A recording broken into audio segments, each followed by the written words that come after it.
Hello friends, कैसे हैं आप सब। आज हम लोग देखने वाले हैं रेलवे ग्रुप डी साइंस अति महत्वपूर्ण प्रश्न जो कल 6 अगस्त के फर्स्ट सेकंड शिफ्ट में आ सकता है। यदि आप लोग कल के लिए देख कर जा रहे हैं तो 6 अगस्त कल आप लोग के लिए बहुत महत्वपूर्ण रहने वाला है, जो ये साइंस का प्रश्न है। चलिए तो हम इसी के साथ शुरू करते हैं। आपका टाइम वेस्ट ना करते हुए पहला सवाल शुरू करते हैं। पहला सवाल आपके स्क्रीन के सामने है। मानव शरीर का सबसे बड़ा अंग कौन सा है? मानव शरीर का सबसे बड़ा अंग कौन सा है? तो मानव शरीर का सबसे बड़ा अंग हो जाएगा त्वचा, जो कि आपका ऑप्शन नंबर सी बिल्कुल करेक्ट आंसर हो जाएगा, जो कि आपके कल के एग्जाम में बिल्कुल 100% आने वाला है। चलिए नेक्स्ट प्रश्न की ओर बढ़ते हैं। आपका अगला प्रश्न बोल रहा है अम्ल का स्वाद कैसा होता है?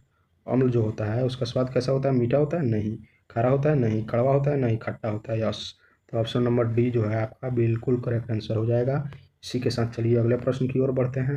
अगला प्रश्न बोल रहा है ओजोन परत किस गैस से बनी होती है?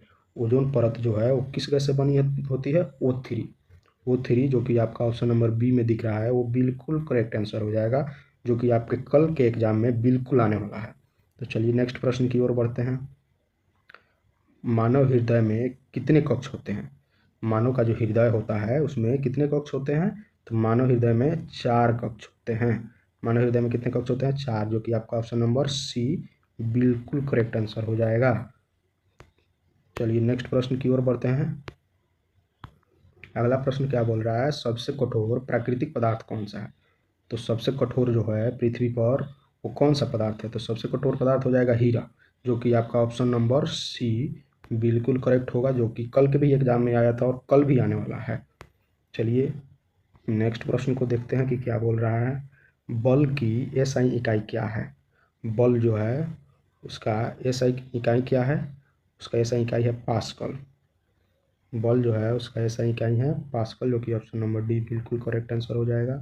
अगर मेरे से कोई भी क्वेश्चन गलत होता है तो प्लीज़ कमेंट बॉक्स में ज़रूर बताइएगा, मैं सब कमेंट को पढ़कर उसका उत्तर दूंगा। चलिए नेक्स्ट प्रश्न की ओर बढ़ते हैं।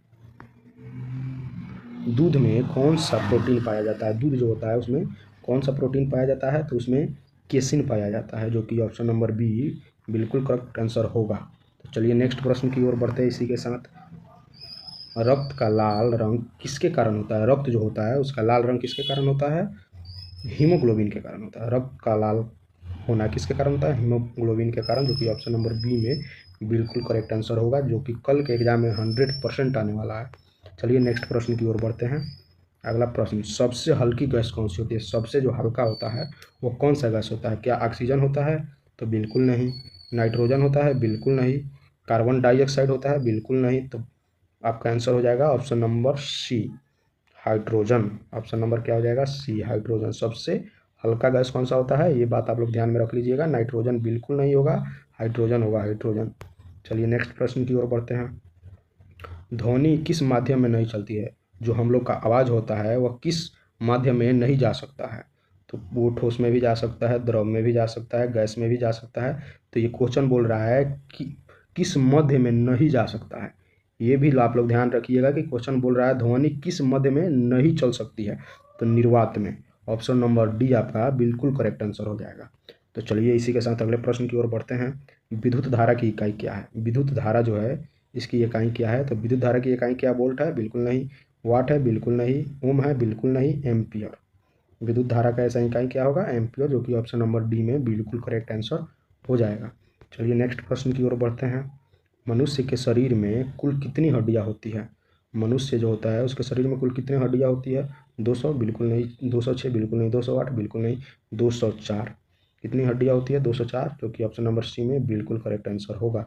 और एक एक बात और, नवजात शिशु में अगर पूछ दे क्वेश्चन नवजात शिशु में कुल कितनी हड्डियां होती है, तो उसमें होती है 208। नवजात शिशु में होती है 208। ये बात आप लोग ध्यान रखिएगा। चलिए नेक्स्ट प्रश्न की ओर बढ़ते हैं। पानी का रासायनिक सूत्र क्या होता है? जो पानी होता है उसका रासायनिक सूत्र क्या होता है? H2O। H2O, जो कि ऑप्शन नंबर बी में बिल्कुल करेक्ट आंसर होगा, जो कि कल 100% आने वाला है। चलिए नेक्स्ट प्रश्न की ओर बढ़ते हैं। पौधा पौधा जो होता है वह अपना भोजन किस प्रक्रिया द्वारा करता है? पौधा जो है क्या अपना भोजन श्वसन द्वारा करता है? बिल्कुल नहीं। पाचन द्वारा करता है? बिल्कुल नहीं। वाष्प उत्सर्जन द्वारा करता है? बिल्कुल नहीं। तो होता है किसके कारण? वाष्प उत्सर्जन के कारण, प्रकाश संश्लेषण के कारण। वाष्प उत्सर्जन गलत हो जाएगा। पाचन गलत हो जाएगा, श्वसन भी गलत हो जाएगा, तो आपका ऑप्शन नंबर हो जाएगा बी बिल्कुल करेक्ट आंसर। चलिए नेक्स्ट प्रश्न की ओर बढ़ते हैं। विटामिन सी का रासायनिक नाम क्या होता है? विटामिन सी का रासायनिक नाम एस्कॉर्बिक अम्ल, जो कि ऑप्शन नंबर बी में दिख रहा है। ये आज के भी फर्स्ट शिफ्ट में क्वेश्चन आया था और कल भी आने वाला है। विटामिन सी का रासायनिक नाम आप लोग ध्यान रखिएगा, एस्कॉर्बिक अम्ल, जो कि ऑप्शन नंबर बी में बिल्कुल करेक्ट आंसर है। चलिए नेक्स्ट प्रश्न की ओर बढ़ते हैं। अगला प्रश्न क्या कह रहा है?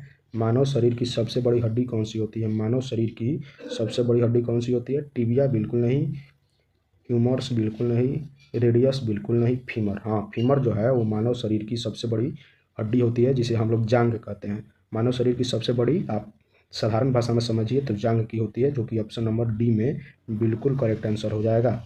चलिए नेक्स्ट प्रश्न की ओर बढ़ते हैं। अगला प्रश्न क्या बोल रहा है? मानव शरीर की सबसे बड़ी ग्रंथि कौन सी है? मानव शरीर की सबसे बड़ी ग्रंथि कौन सी है? तो ये हो जाएगा यकृत। मानव शरीर की सबसे बड़ी ग्रंथि हो जाएगा यकृत, जो कि ऑप्शन नंबर सी में बिल्कुल करेक्ट आंसर है। इसी के साथ आज की हम वीडियो समाप्त करते हैं। अगर वीडियो अच्छा लगे तो like share subscribe and comment जरूर कीजिएगा, और मुझसे कोई भी क्वेश्चन का गलत आंसर दिया है तो कमेंट में प्लीज़ बताइएगा, हम आपके कमेंट का रिप्लाई देंगे। चलिए इसी के साथ इस वीडियो को समाप्त करते हैं। धन्यवाद।